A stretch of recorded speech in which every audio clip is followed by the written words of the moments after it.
Cette ferme-là, tout était extrêmement orchestré, organisé, parce que c'était consacré à l'élevage du mouton. C'était la richesse de la Beauce. Et il y avait au moins 13 salariés entre les charretiers qui allaient dans les champs pour travailler, des hommes de cour, il y en avait au moins un ou deux, et les bergers pour s'occuper des moutons. Et il y avait au moins 2 bonnes qui étaient affectées à faire la lessive, à faire à manger, à faire tout ça. Aujourd'hui, mon fils a 1 salarié. Ils sont 2. Le patrimoine se raconte dans Terhistoire, une collection de podcasts produite par la région Centre-Val de Loire et réalisée par Lisa et Jérémy Thomas. Et pour cette première série d'épisodes, voici le programme. Un voyage en plusieurs étapes à travers la région Centre-Val de Loire en compagnie de femmes et d'hommes qui arpentent ce territoire avec une mission bien définie, découvrir, étudier et faire connaître le patrimoine. Chercheurs, photographes, cartographes, graphistes, documentalistes, médiateurs ou apprentis, ils font tous partie de l'équipe du service Patrimoine et Inventaire. Présent dans chaque région en France, l'Inventaire général du patrimoine a été fondé par André Malraux en 1964 pour permettre une meilleure connaissance des territoires et une mise en valeur du patrimoine, qu'il soit architectural ou mobilier, et qu'il présente un intérêt culturel, historique ou scientifique. C'est sur le terrain, au cœur des dossiers d'inventaire, que nous avons enregistré ce podcast. Et pour ce nouvel épisode, nous avons traversé la plaine de Beauce et ses paysages agricoles à perte de vue pour poser nos micros dans une commune d'Eure-et-Loire située à mi-chemin entre Orléans et Chartres, la bien nommée Éole-en-Beauce. Au milieu des champs et du vent, nous avions précisément rendez-vous au lieu dit Besset dans la cour de la ferme de Monsieur Lirochon.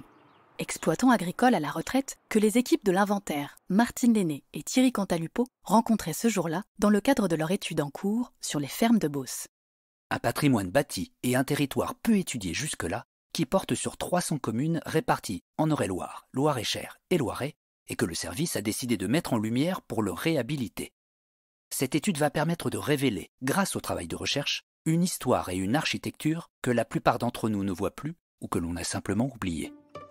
Et dans ce cas précis, après cet épisode, il est possible que vous ne regardiez plus les granges des villages beaucerons et le paysage de ce territoire de la même façon.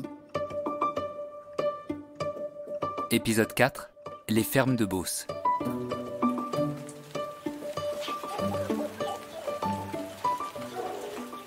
Donc là, je vous propose d'aller à l'écurie, l'ancienne écurie, où on va voir les photos des portraits des moutons par des photographes professionnels. Ça m'a toujours impressionné.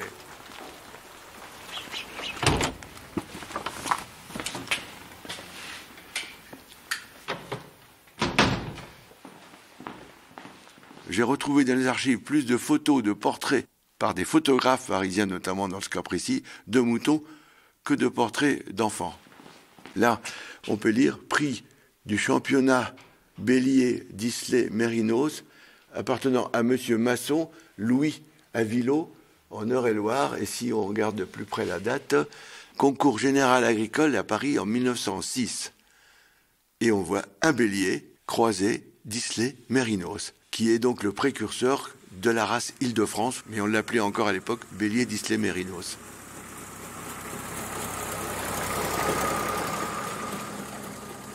Nous sommes en plein cœur de la Beauce, dans une ferme située dans un hameau, au lieu dit Besset. Et c'est un cas fréquent en Beauce où l'on rencontre des grandes fermes à cours fermés, parfois en plein cœur des bourgs, accolées aux églises, ou bien isolées, entourées de champs. Martine Lenné, chercheur au service de l'inventaire du patrimoine en charge de cette étude en cours sur les fermes de Beauce. Et au vu de l'ampleur du territoire à étudier, est adossée à cette démarche la réalisation d'un doctorat à l'université de Cergy-Paris. La Beauce, c'est d'abord la plus grande plaine de France, puisqu'elle couvre près de 7000 km². C'est aussi une région naturelle qui s'étend sur 5 départements, 3 en région Centre-Val de Loire et 2 en Île-de-France. Et elle présente une grande unité paysagère, puisque cette immense plaine est vouée à l'agriculture, qui s'exerce dans un paysage de champs ouverts, caractérisé par de très grandes parcelles, où l'on cultive principalement des céréales, mais pas seulement, puisqu'on y cultive également des betteraves sucrières, des pois, du maïs, du colza, des pommes de terre et même maintenant du lavandin. La Beauce, c'est le lieu des grands espaces, d'où se dégage une esthétique particulière. puisque le ciel occupe une très grande part du champ de vision. Et à ce sujet, certains auteurs ont même parlé d'un vertige horizontal provoqué par ce paysage immense.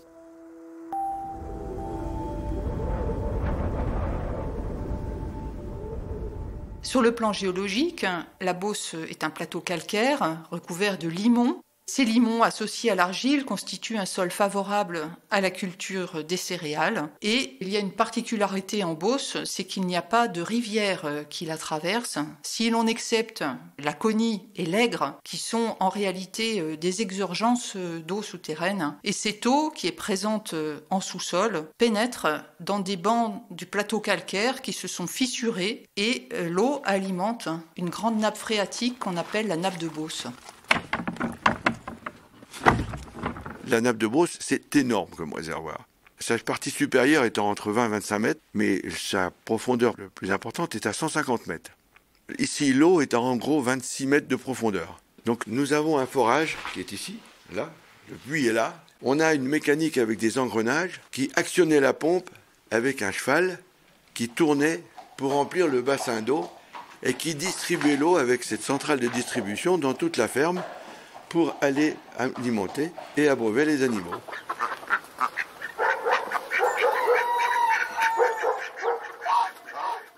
Pourquoi mener une étude sur les fermes de Beauce ? D'abord, c'est un territoire sur lequel le service patrimoine et inventaire était jusqu'à présent très peu intervenu. Et à partir du moment où on s'intéresse à la Beauce, l'agriculture étant l'activité emblématique de ce territoire, il devenait presque naturel de s'intéresser à ces fermes.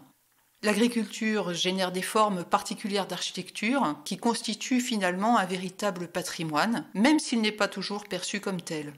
Ce travail d'inventaire, encore une fois, est d'abord un travail de connaissance et il devient un moyen de reconnaissance de ce qui fait patrimoine.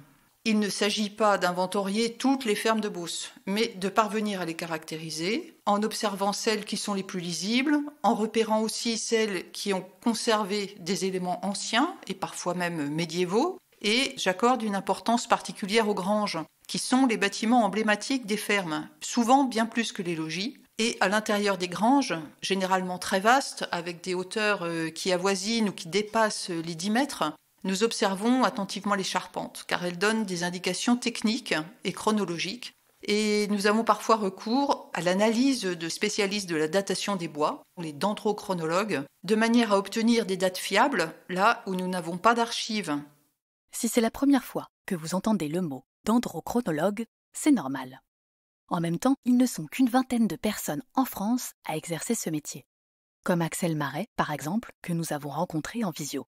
Alors, la dendrochronologie, c'est un mot déjà qui porte très bien son nom. C'est dérivé de 3 mots grecs. C'est dendron, l'arbre, chronos, le temps, et logos, l'étude. Et du coup, ça résume très très bien ce que l'on fait, parce que nos études sont basées sur la façon dont les arbres enregistrent le défilement du temps. Avec la société Dendrotech, ils ont réalisé la datation de certaines granges beauceronnes pour le service de l'inventaire en Centre-Val de Loire. Les arbres qu'on étudie, nous, ont la capacité à grandir, à grossir toute leur vie, et ça sous l'influence du climat. Et tous les ans, ils vont produire un cercle de croissance, un autre croissance. Concrètement, quand on regarde l'extrémité d'un tronc ou l'extrémité d'une planche, c'est les cercles concentriques que l'on voit. Et du coup, le nombre de cernes, s'il y a 80 cernes, et en fait, on a un enregistrement climatique sur une période de 80 ans, avec une alternance de bonnes et de mauvaises années. La condition indispensable pour pouvoir réaliser une bonne étude de dendrochronologie, c'est que pour dater une structure, en fait, il faut la comprendre. Il faut savoir où échantillonner. Et donc, quand on travaille sur du bâti, l'objectif, c'est plus de s'intéresser aux arbres, mais plutôt de s'intéresser au bois, aux matériaux de construction, et de dater la mise en œuvre, la construction des structures qui sont réalisées avec ces bois. Et justement, ce que l'on fait pour l'inventaire en région centre, c'est de travailler sur des fermes de Beauce, en particulier sur les granges des fermes de Trancrainville et de Villemeux-sur-Eure, en Eure-et-Loire. Du coup, on travaille sur des bâtiments qui sont des bâtiments utilitaires, en fait, qui marquent le paysage. Les riverains passent tellement souvent devant ces bâtiments qu'ils n'y font plus réellement attention. Et on a du mal à imaginer qu'ils puissent être aussi anciens. Et nous, du coup, souvent, on va apporter un regard nouveau sur quelque chose qui était tout à fait méconnu ou auquel, justement, on ne faisait plus vraiment attention parce qu'on pensait trop bien connaître. Par exemple, la ferme de Cherville, à la suite de notre étude, on sait qu'elle a été construite à partir d'arbres abattus entre 1538 et 1541. Et la ferme de Trancrinville, elle, est mise en œuvre entre 1770 et 1773, avec des bois qui sont abattus sur plusieurs années. Et ce qui est intéressant, quand on remet ces granges-là dans leur contexte, c'est que c'est des bâtiments qui étaient gigantesques à leur époque, et qui sont toujours très grands aussi à l'heure actuelle. Quand on doit les escalader pour pouvoir s'approcher de la charpente pour la prélever, on se rend compte que oui, les bâtiments sont toujours de dimensions conséquentes. Et ce qui est encore plus étonnant dedans, c'est qu'en plus d'avoir traversé les siècles sans se dégrader, ces bâtiments en fait nous renseignent aussi sur un paysage qui a probablement été très transformé, car les pièces de bois dans ces granges-là ne correspondent pas à des arbres que l'on trouve facilement à l'heure actuelle dans le paysage environnant. Puisque l'on évoque l'âge canonique de certaines granges beauceronnes, voici quelques éléments historiques sur ce territoire avec Martine Lenné. Car la relation entre l'agriculture et la Beauce ne date pas d'hier. Et si le sujet vous intéresse d'ailleurs, vous pouvez visiter la maison du tourisme Cœur de Beauce à Orgères-en-Beauce. L'occupation intensive des bonnes terres est visible dès l'âge du fer, ce qui a été mis en évidence par les archéologues. Il y a une densité importante de fermes gauloises encloses par des fossés. C'est par exemple le cas à Allen, où on a retrouvé fermes et silos de stockage vers -500. Et on s'est aperçu également que l'implantation humaine perdure sur des sites qui étaient gaulois, qui sont devenus gallo-romains, environ de -50 à plus 480. De nombreux vestiges de cette époque gallo-romaine subsistent, en particulier des emplacements de villas. Je rappelle que le mot latin « villa » désigne un domaine foncier qui comporte des bâtiments d'exploitation et des bâtiments d'habitation. Ces villas étaient édifiées en dehors des agglomérations et elles couvraient souvent plusieurs hectares. L'agriculture et l'élevage se sont poursuivis tout au long du Moyen-Âge avec une importance très grande qui a été accordée à l'élevage ovin.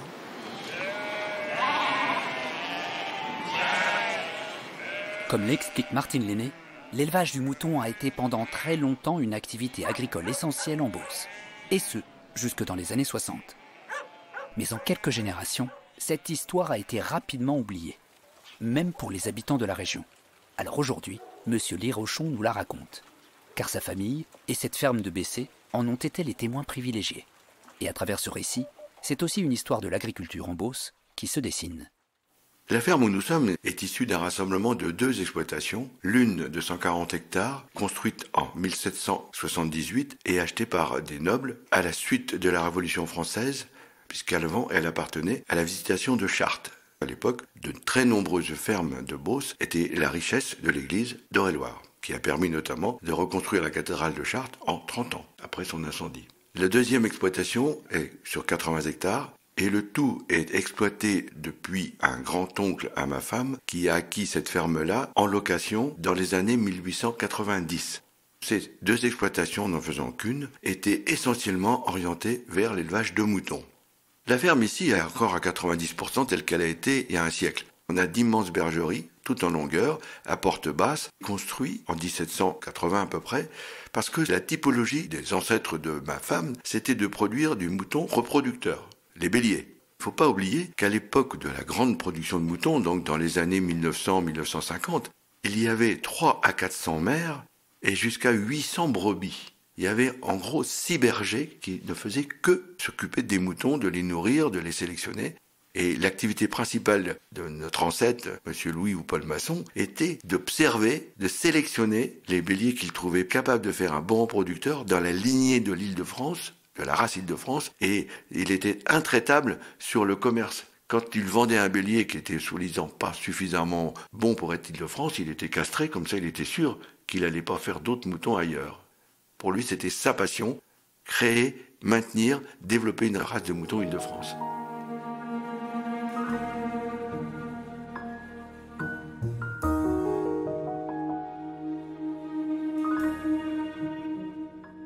À l'époque de la Révolution française, le mouton était essentiellement élevé pour sa viande et sa laine, puisqu'on avait besoin beaucoup de laine à l'époque.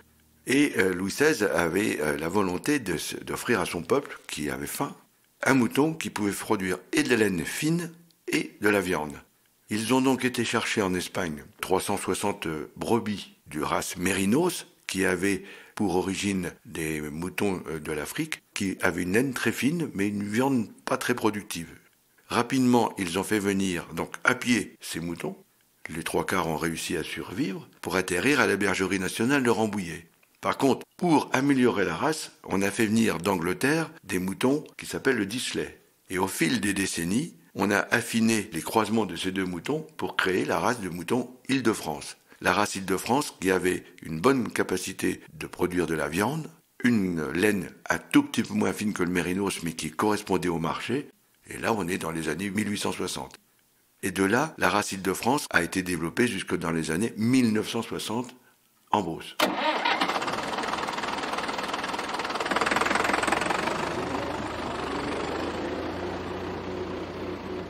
Qu'est-ce qui s'est passé dans les années 60 ?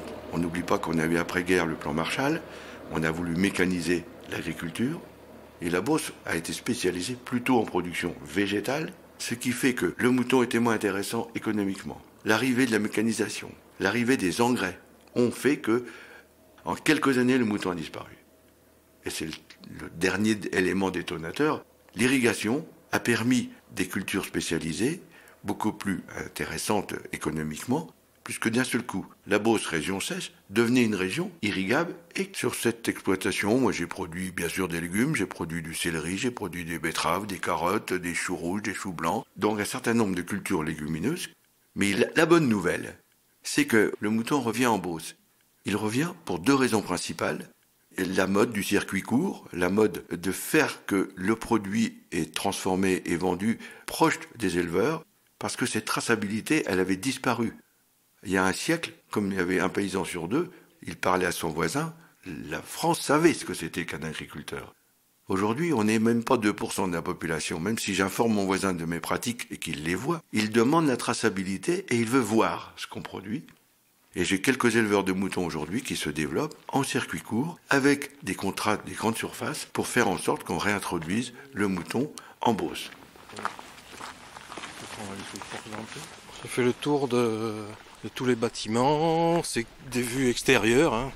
Et il y a beaucoup à faire. C'est une belle ferme, grande. Pour évoquer son travail photographique, mais aussi pour se protéger de la pluie, nous nous sommes réfugiés dans une grange de la ferme avec Thierry Cantalupo, photographe de l'inventaire associé à cette étude. Alors, comment photographier une ferme quand on est un photographe de l'inventaire ? Alors, ça veut dire qu'il va falloir faire des images assez posées, assez codifiées, assez traditionnelles, qui permettent de comprendre les volumes, comment ils sont construits, leurs proportions et comment ils se rattachent les uns aux autres. Et en même temps, on va chercher à faire quelques vues aussi un petit peu plus particulières au lieu. Et l'avantage que l'on a quand on fait de la photographie en bois, c'est qu'on peut prendre de la distance par rapport à ce qu'on photographie. Et ça permet aussi de rendre mieux compte, par exemple, de bâtiments, de sa toiture, etc. Quand on est loin, on a comme ça des perspectives et des horizons qui nous permettent un peu de prendre du champ et d'englober notre sujet, ça c'est pas mal. Et puis, on doit aussi, après, par-delà le dossier d'inventaire qui est un travail scientifique, essayer de penser aussi à une image qui pourra être peut-être un petit peu plus esthétique, un petit peu plus poétique et qui va nous servir à faire connaître notre patrimoine. C'est-à-dire à utiliser cette photographie-là dans des publications, des livres, des affiches, des expos photos, qui va amener le public, par le biais de la photographie, à aller plus loin vers la connaissance du patrimoine, ce qu'on appelle la valorisation. Et justement, dans des lieux comme ici, quand on photographie les fermes de Beauce, on va aborder par exemple le paysage. Un ciel, une terre, une ligne d'horizon qui sépare les deux.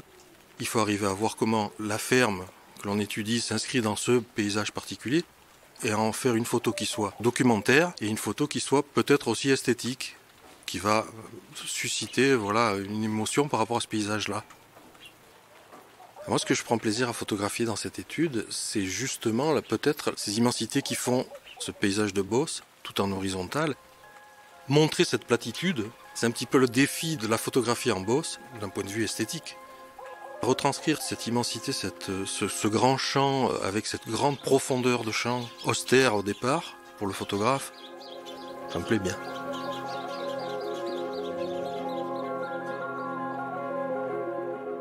J'aime beaucoup les matins en Beauce. J'aime beaucoup la lumière du matin. On se lève de bonne heure quand on va à l'irrigation notamment. Et ces levées de soleil en Beauce, c'est exceptionnel. Par contre, l'époque la plus belle, c'est quand même la moisson, pour deux raisons. La première, c'est le résultat du fruit de son travail. Toute l'année, on fait ce qu'on peut pour amener sa récolte à échéance avec la qualité, avec la quantité. Toute l'année, on s'est donné du mal, on l'a observé. Un orage peut tout détruire, une gelée de printemps peut tout détruire, donc on est toujours angoissé. Donc quand on a la chance d'amener sa récolte de bonne qualité, de bonne quantité à la moisson, il y a une fierté, puis il y a une récompense. Travailler jusqu'à 10h, 11h, minuit, la nuit, en récoltant, c'est quelque chose que j'aime beaucoup. C'est des moments qui n'ont inoubliables. Par contre, à chaque fois que la moisson est finie, j'ai un petit coup de déprime. C'est la fin. C'est la fin d'un cycle, c'est la fin de la vie. Par contre, un mois après, on remet la vie dans le sol, on ressème et ça repart. Aujourd'hui à la retraite, M. Lirochon a cédé son exploitation agricole à son fils. C'est la 5e génération à prendre soin de ce patrimoine familial. Et dans le monde agricole, la notion de patrimoine est vaste, comme la Beauce. Elle recouvre à la fois la ferme, les bâtiments, les terres, l'outillage et un peu d'immatériel. Un des soucis principaux que l'on a quand on est exploitant agricole, même si on sait d'où on vient, même si on est passionné par son métier, c'est de savoir si dans ses enfants, on a la chance d'avoir un enfant qui partage cette passion. Et j'ai cette chance, dans mes 3 enfants, un, très tôt, m'a dit « Papa, je veux être agriculteur ». Et donc c'est merveilleux parce que le métier d'agriculteur, c'est un métier qui s'apprend toute sa vie. On n'oublie jamais que quand je sème un grain, c'est 9 à 10 mois plus tard que je le récolte. Donc l'expérience d'un paysan, même si j'ai 30 ou 40 ans de métier, je n'ai fait que 40 fois la même expérience.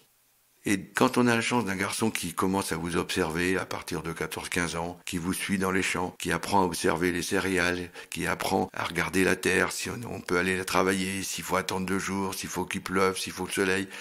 C'est ça la passion du métier de paysan. Connaître son sol, savoir ce qu'on peut y cultiver et quand le cultiver. Et cette passion que j'ai pu transmettre à mon fils, c'est ce qu'il y a de plus beau pour un agriculteur aujourd'hui, parce que je suis fier du métier que j'ai fait, mais je suis fier que mon fils fasse le même métier que le grand-oncle de ma femme, son arrière-grand-oncle, que mon beau-père, etc. Et encore de temps en temps, il me demande mon avis. « Qu'est-ce que tu ferais, papa ?» Et c'est ça que je transmets à mon fils.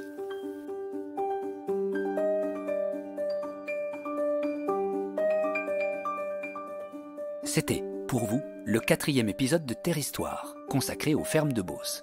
Avec par ordre d'apparition au micro, Philippe Lirochon, Martine Lenné, Axel Marais et Thierry Cantalupo. Et puis, avant de se quitter, on a une information importante à vous transmettre concernant cette étude. Le service de l'inventaire a mis en place un volet participatif destiné aux exploitants agricoles eux-mêmes, pour aider à identifier et valoriser ce patrimoine par l'intermédiaire d'un questionnaire en ligne. Pour cela, il suffit de se rendre sur le site internet de l'inventaire. Dans la rubrique Actualité, vous avez tous les liens utiles dans le descriptif de cet épisode. Et pour être informé de la sortie du prochain, abonnez-vous au podcast sur votre plateforme d'écoute favorite ou suivez les réseaux sociaux de la région Centre-Val de Loire. À très vite dans Terre Histoire.